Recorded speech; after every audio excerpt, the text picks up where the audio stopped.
Today we have a very interesting conference about COVID and the hoteliers and the hotels in the next day. What's your opinion for this? Good question. First, thank you for having me. And the conference was very articulate in talking about the post-pandemic. And it was very obvious that everyone is relatively optimistic, even considering the fourth wave and the new South African variant. People are eager to go out and enjoy themselves and travel again and resume traveling, knowing new cultures, encountering and meeting new people. I think this is very important. Numbers show that numbers increase steadily, and I think that everybody was unanimously in favor of thinking of the post day, the day after pandemic. What can we do? What should we do?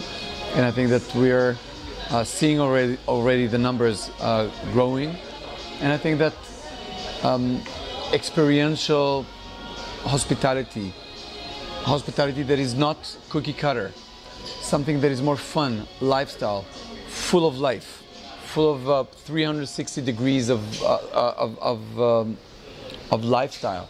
This is something that will move forward and will be with us for the next generations. It'll be more interesting, more fun, deeper encounters, more soulful encounters. The personalized angle is very important versus the Airbnb movement. So I think that everybody was very optimistic, but we need to do it, to know how to do it. What is your perception for 2022? Because we have two opposite things in the table. The first one is the report of Focusrite, who says that in the 5 biggest tourist markets in Europe, the first one is that the people want to travel. In the opposite side, there are a lot of restrictions in the borders, and of course with the new COVID-19 from Africa, of course we will have a problem. So what is your perception for 2022, and when we will have a full recovery of the market? So first of all, I'm not a prophet. I don't see the future. I can say that we at Brown Hotels, we act according to the perception that after April, after Easter, we will enjoy a beautiful surge in our occupancy rates. That we see the dormant demand. We see that as soon as we just open a flight or two, it's being full immediately. So I am an optimistic, but I'm trying to be realistic and to be based on BI and actual data. And it feels, from reading all the surveys, that 2022 is going to be very good, not to the extent of 2019, far from it, maybe 2018 numbers, and 2023 will already be as 2019. So I'm optimistic. I'm not overly optimistic. I think we should be cautious. First quarter will not be good. We're lucky that this fourth wave is happening now in Europe and not in March or April. So Christmas time is unfortunately not good, but beginning of the season will be quite better than before. So I'm cautiously optimistic. Do you think, to close the conference, the sustainability now again is on the top? Do you think that the tourists and the hoteliers also choose sustainable practices, choose sustainable products, choose sustainable behaviors? What is your opinion? I'm not sure you like it. I think it's a bon ton right now, such as wellness a decade ago, such as design 2 decades ago, and I think that this is like the talk of this era. And I think that there's more talking than actual doing. I think that what we do at Brown Hotels, when we convert existing buildings, this is ecological, this is sustainability.